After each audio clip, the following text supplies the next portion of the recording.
नमस्कार। आज का हमारा विषय है प्रधानमंत्री मोदी जी की जो फिरोजपुर में रैली थी परसों, उसको लेकर एक विवाद खड़ा हो गया। प्रधानमंत्री मोदी जी ने भटिंडा एयरपोर्ट वापस पहुंचते ही कह दिया कि मेरी जान को खतरा था, मैं जान बचा के भागा हूं, अपने सीएम से कह देना।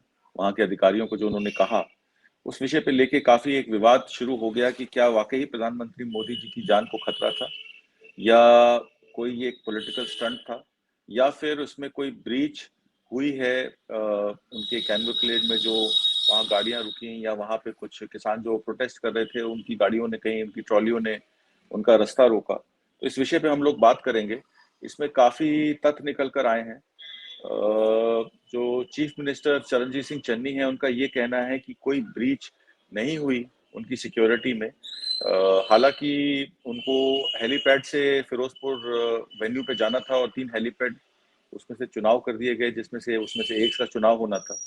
वहां पे एसपीजी 4-5 दिन से कोम्बिंग ऑपरेशन कर रही थी, इंटेलिजेंस ब्यूरो के लोग थे, स्टेट एडमिनिस्ट्रेशन और स्टेट पुलिस और आईजी और डीजीपी पूरे टाइम इस काम में लगे रहे। उनका ये भी कहना है कि रात को 3 बजे तक मैंने होम मिनिस्टर से बात की और 3 बजे तक मैं सब कुछ देख देख रहा था।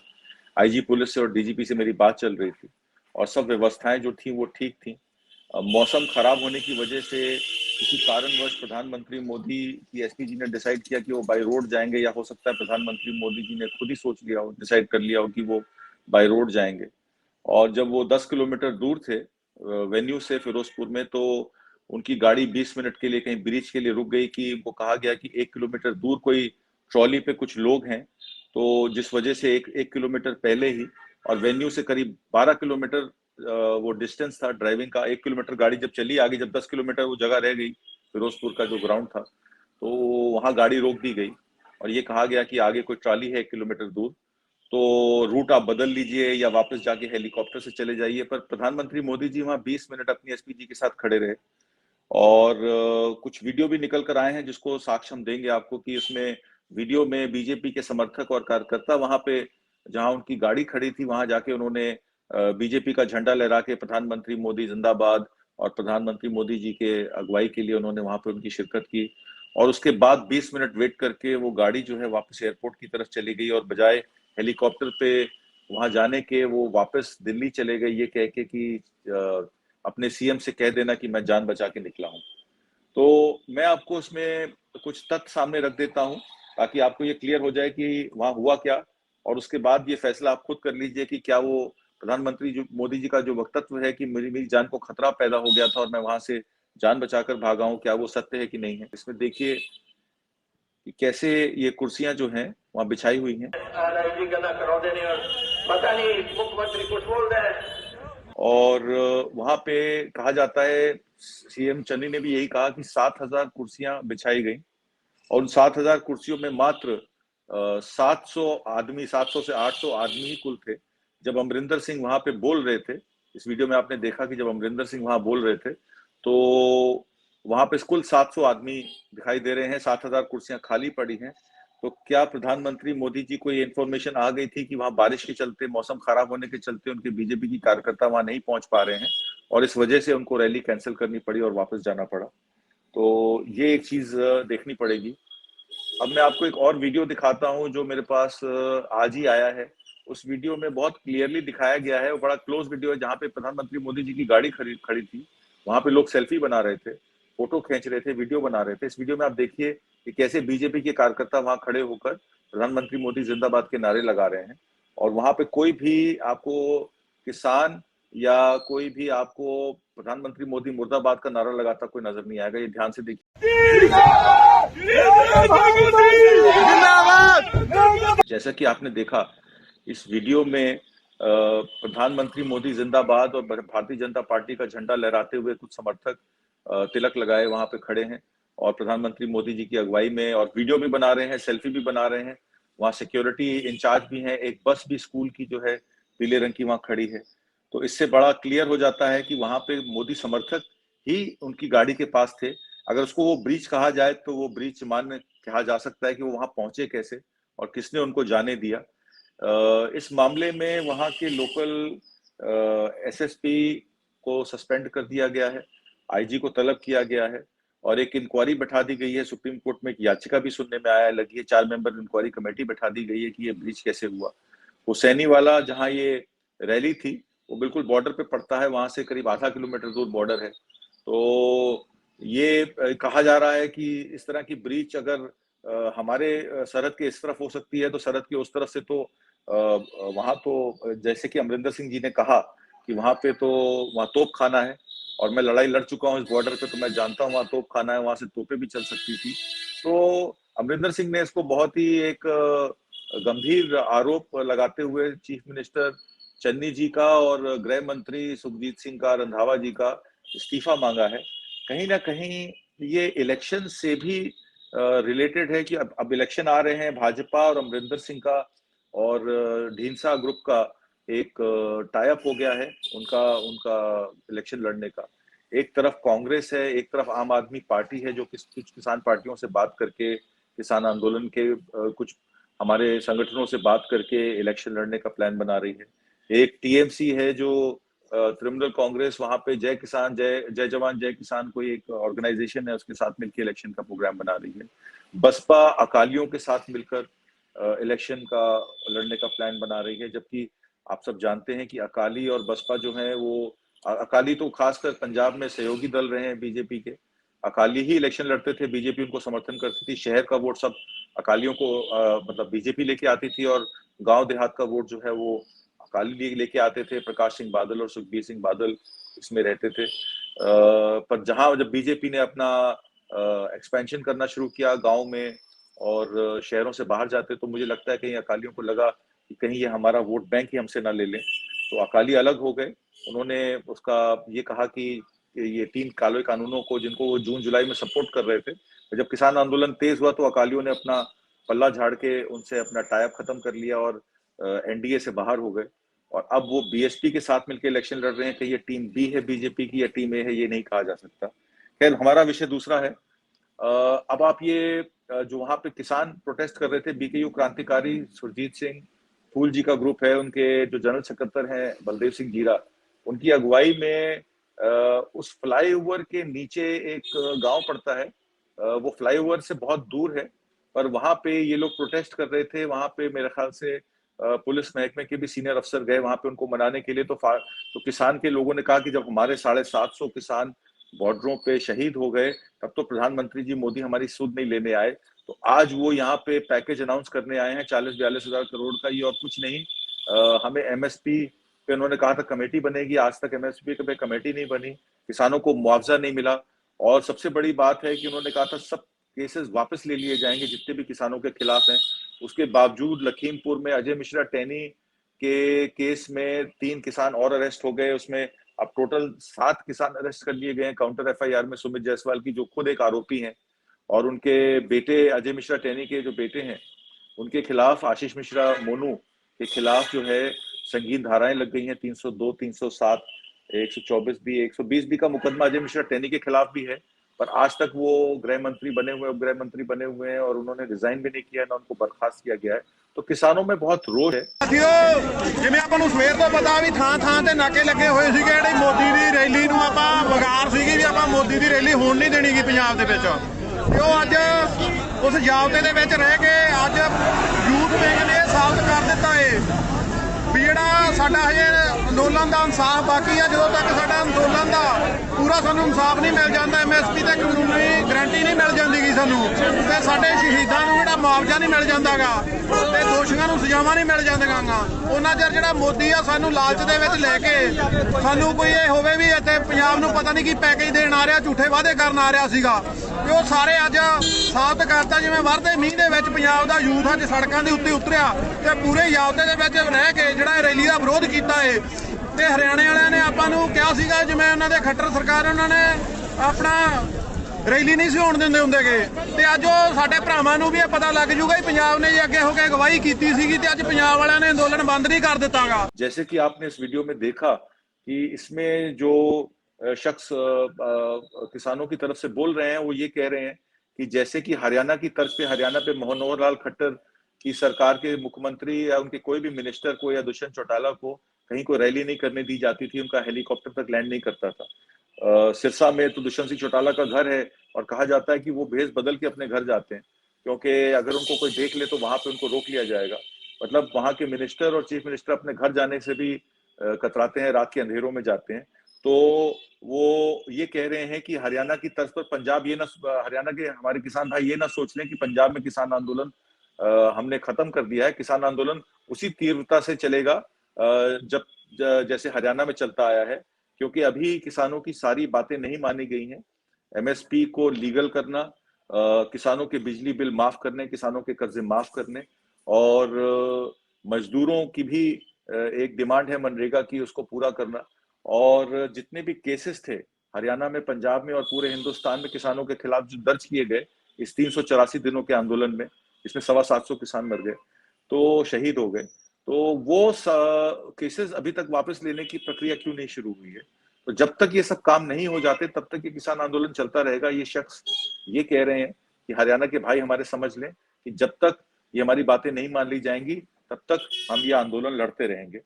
तो ये बात निकल कर आई कि प्रधानमंत्री मोदी जी की जो रैली थी, उस रैली में वहां मौसम खराब होने की वजह से कह लीजिए, या अमरिंदर सिंह जी की और जो उनके और उनके साथी हैं, उनकी तर्ज पर वहां लोग नहीं पहुंच पाए बारिश की वजह से या किसी और वजह से। इस वजह से वो रैली कैंसिल करनी पड़ी। पर उसका टीकरा जो है पंजाब सरकार पर, पंजाब प्रशासन पर, पंजाब एडमिनिस्ट्रेशन पर और पंजाब पुलिस पर फोड़ना कितना सही है? ये कहीं ना कहीं सांप्रदायिकता को, देश में एक विभाजन की राजनीति है, एक सेकुलर ढांचे को देश के खंडन करने की राजनीति है, एक सोशलिस्ट डेमोक्रेसी रिपब्लिक विचारधारा को कहीं ना कहीं हमारी कॉन्स्टिट्यूशन को ये आहत करता है। प्रधानमंत्री मोदी जी आदरणीय सबके प्रधानमंत्री मोदी हैं। अगर कोई ब्रीच हुई भी थी तो चरणजीत चन्नी का, सीएम चरणजीत चन्नी का ये कहना था कि वो बातचीत करके उस ट्रॉली को हटाया भी जा सकता था, क्योंकि हम लोग भी जब निकलते हैं सड़कों पे तो कहीं ना कहीं प्रोटेस्ट करने के लिए लोग खड़े होते हैं, उनकी कोई बात होती है, अगर वो बात मान ली जाए तो वो कभी भी आपको परेशान नहीं करते, आपको जाने देते हैं। तो ऐसा कोई इतना बड़ा मामला नहीं था जिसको इतना तूल पहुंचा दिया गया। अगर प्रधानमंत्री मोदी जी अगर मान लीजिए अगर 10 मिनट रुके भी थे तो वो ब्रिज हटा दी जाती, वहां से जा भी सकते थे। ऐसा नहीं था, अगर वो वापस चले भी गए थे तो हेलीकॉप्टर से वापस जा सकते थे। पर क्योंकि वहां लोग ना मौजूद नहीं थे, इस वजह से प्रधानमंत्री मोदी जी वापस चले गए और कह के चले गए कि ये पंजाब पुलिस और पंजाब एडमिनिस्ट्रेशन का जो है वो प्रॉब्लम है, हमारा प्रॉब्लम नहीं है। इसमें एक बात मैं और आपको बता दूं कि 13 अक्टूबर 2020-21 में नोटिफिकेशन हुई थी कि बॉर्डर से लगते जितने भी एरियाज हैं 15 किलोमीटर से बीएसएफ का कार्यभार जो है वो 50 किलोमीटर कर दिया गया। तो ये एरिया जिसमें उनकी गाड़ी खड़ी थी हुसैनी बाग से लेके फिरोजपुर, ये सारा उसी एरिया बीएसएफ के अंडर आता है। इसमें सारी सीआरपीएफ, बीएसएफ, आईटीबीपी और भी फोर्सेस का कार्यभार है। तो इसमें पंजाब पुलिस को खाली दोष देना या पंजाब प्रशासन को खाली दोष देना गलत होगा। एसपीजी, इंटेलिजेंस ब्यूरो, रॉ, जो इतनी बड़ी बड़ी ऑर्गेनाइजेशंस हैं जो प्रधानमंत्री की सिक्योरिटी के लिए काम करती हैं और 24 घंटे हजारों लोग इस बात पे ध्यान देते हैं कि प्रधानमंत्री मोदी जी जहां जा रहे हैं वहां पे कहाँ पे रैली करेंगे, कहाँ क्या करेंगे, वो सब पूरा उसका आईजी लेवल के आदमी जो है वो सब संभालते हैं उस चीज को। तो ये एक ब्रीच को खाली पंजाब पुलिस के और पंजाब एडमिनिस्ट्रेशन के और पंजाब के सीएम के मर देना सिर पे, ये कहीं ना कहीं दर्शाता है कि प्रधानमंत्री मोदी जी जो हैं वो कोई ना कोई मौका ढूंढते हैं अपने ऑपोजिशन रूल स्टेट्स को ब्लेम गेम खेलने का। देश के सेक्युलर ढांचे के लिए या देश की अखंडता के लिए या देश की प्रभुता के लिए ये अच्छी बात नहीं है। मान लीजिए अगर उस स्टेट में आपकी सरकार नहीं है तो उस सरकार में अगर कोई कमी है तो उसको कैसे वो पूरा करें या कैसे उसको वो कवर अप करें। प्रधानमंत्री मोदी जी को तो सबके प्रधानमंत्री मोदी हैं, हमारे अकेले के नहीं है, आपके भी हैं, हमारे भी हैं। तो ये सब बातें उनको सोचनी चाहिए। एक लास्ट में मैं आपको एक वीडियो और दिखाना चाहता हूँ, करीब 25 सेकंड का वीडियो है। ये वीडियो 4 है, इसको देखिए फिर मैं आपसे बात करता हूँ। हाँ वेखो जी,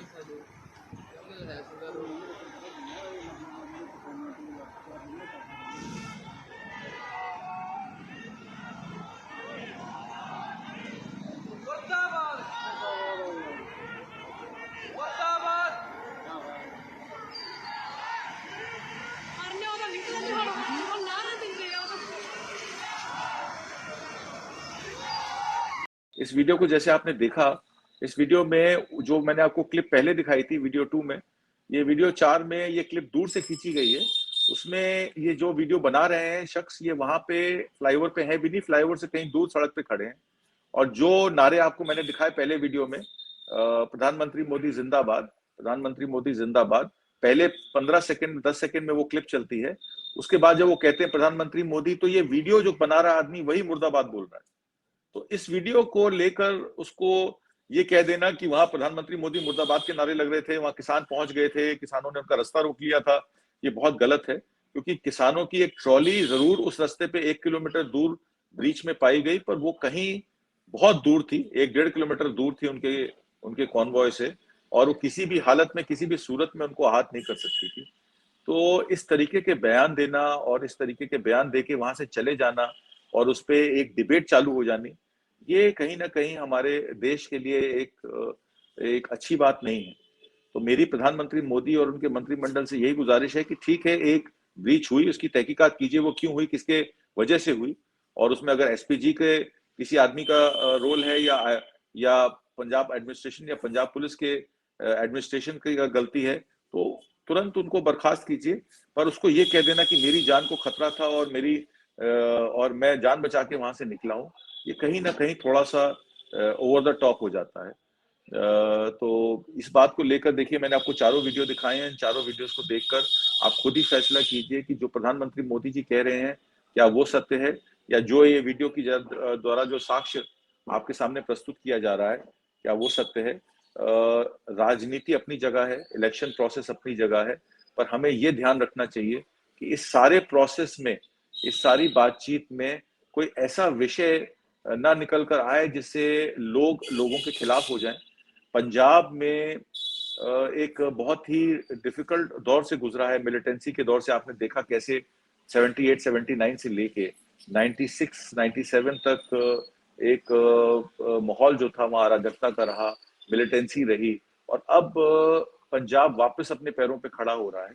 किसानों की आर्थिक आजादी को लेकर एक लड़ाई जो पंजाब और हरियाणा के किसानों ने देश के बाकी सब किसानों के साथ लग के दिल्ली बॉर्डर पे लड़ी, जिसमें प्रधानमंत्री मोदी जी ने तीनों काले कानून वापस लिए और एमएसपी पे, लीगल गारंटी पे कमेटी बनाने का एक वादा किया, तो ये एक पॉजिटिव डायरेक्शन में कदम था। उसको हार न मानकर अगर भारतीय जनता पार्टी या भारतीय जनता पार्टी के मंत्रिमंडल के लोग या प्रधानमंत्री खुद अगर उसको गुड स्पिरिट में लेके ये कहें कि हाँ हमसे गलती हुई, हमको इस बारे में जो है वो सोच के चलना चाहिए था, सोच विचार के, और किसान संगठनों से बात करके, किसान विशेषज्ञों से बात करके, सबको साथ लेकर, सबका विकास सोचकर अगर इस पे कदम उठाते तो हो सकता है ये काले कानून वापस नहीं लेने पड़ते। तो अगर वो इस बात को मान लेते तो, और इस बात को गुड स्पिरिट में लेते और उसको अपनी हार ना मानते, तो ये सब नहीं होता। कहीं ना कहीं एक टीस प्रधानमंत्री मोदी जी के दिल में है कि जो मैं करना चाह रहा था उसमें मेरे को सफलता नहीं मिली, और किसानों के आंदोलन से मुझे अपने बिलों को वापस लेना पड़ा। ये पहली बार 74 साल में हुआ कि पार्लियामेंट्री डेमोक्रेसी में, पार्लियामेंट में बिल पास होने के बाद वो बिल वापस लेने पड़े सरकार को। तो इसका प्रधानमंत्री मोदी जी से मेरी गुजारिश है कि इस बारे में ज्यादा उसको नेगेटिव वे में ना मत सोचें, ये सोचें कि पब्लिक के लिए ही सरकारें बनाई जाती हैं, जनता जनार्दन की सरकार होती है, जो जनता चाहती है वही सरकार को करना चाहिए, ना कि एक अथॉरिटेटिव अपना तरीके से काम करना चाहिए। क्योंकि यहाँ प्रजातंत्र है, प्रजातंत्र में सबको अपनी बात कहने का हक है, सबको अपने, क्योंकि स्टेक होल्डर्स इतने हैं इस प्रजातंत्र में कि सबकी बात सुनी जानी चाहिए, और जो बीच का रास्ता है उसी को निकाल कर हमें आगे बढ़ना चाहिए, ना कि ये सोचकर कि अगर मैंने वो 3 काले कानून वापस ले लिए तो उसमें मेरी कोई बेइज्जती हो गई या मेरा कोई उसमें पॉलिटिकल कैपिटल मेरी खराब हो गई। आप प्रधानमंत्री हैं इस देश के, आपका ओहदा बहुत बड़ा है। ये किसान अगर आंदोलन कर रहे हैं तो कुछ उनका नुकसान हो रहा है, उनकी जीविका, उनके उनके उनके आने वाली नस्लों पे और फसलों पे अगर कोई चीज है तो उसके बारे में आप को संजीदा होकर उनसे बात करनी चाहिए, उनकी बातों को सुनना चाहिए, मानना चाहिए, उनके हृदय को जीतना चाहिए। ये देश ऐसा देश नहीं है कि आप इसमें किसी का तिरस्कार करेंगे, किसी को दबाएंगे, किसी को कुचलेंगे तो आप बहुत बड़े लीडर हो जाएंगे। तो मैं यही चाहता हूं कि इस देश की अखंडता, इस देश की डेमोक्रेसी, लोकतंत्र, इस देश के जो पब्लिक है, जो बहुत समझदार है, जो बहुत पढ़ी लिखी है, जो सब जानती है, उसकी बात को सुनकर उनके साथ कदम से कदम मिलाकर, कंधे से कंधा मिलाकर अगर ये सरकार और प्रधानमंत्री मोदी चलेंगे तो मेरे हिसाब से देश का उन्नति विकास होगा। और अगर यही हालात चलते रहे जिसमें सांप्रदायिकता के नाम पर, जात के नाम पर, वोट के नाम पर लोगों को बरखलाया जाएगा, लोगों को आहत किया जाएगा, तो जाहिर सी बात है कि लोग सड़क पर उतरेंगे और उसका विषय जो है उसको अपोज करेंगे। तो आप सभी लोगों से मेरी गुजारिश है, ये वीडियो जरूर देखें और अपने कमेंट्स जो हैं वो जरूर लिखें। और हम भी कोशिश करेंगे कि आप लोगों की बातें भी सुने और उसमें देखें कि जिस तरीके से हम सब साथ मिलकर सब चलेंगे और इस देश की विकास की, इस देश की प्रगति में सब इकट्ठे साथ देंगे। आपका बहुत बहुत धन्यवाद। आपका दिन शुभ हो। नमस्कार।